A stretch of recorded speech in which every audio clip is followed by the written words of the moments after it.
بسم اللہ الرحمن الرحیم کہا جاتا ہے کفر کا غلبہ ہے، ہمارے مسلمانوں حکمران خاموش ہیں، ہم کیا کریں؟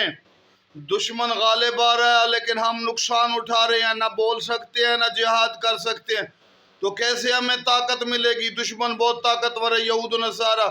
تو میں کہتا ہوں آج ہی میرے اس نسخے پر عمل کر لو، پوری دنیا کے مسلمانوں کی تقدیر بدل جائے گی۔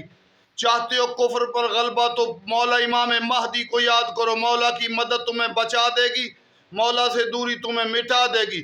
تو کیا طریقہ ہے امام کو یاد کرنے کا؟ یا صالح، یا ابا صالح، یہ امام کی کنیت، یہ کہو مشرق مغرب کا نقشہ بدل جائے گا۔ یا مہدی ادرکنی کہو، یا اللہ یا محمد یا علی یا فاطمہ یا مہدی ادرکنی۔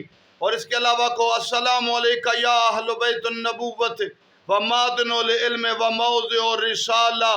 امام زمانہ کو یاد کرو، تمام مشکلیں ختم ہو جائیں گی، دنیا پہ غالب آ جاؤ گے۔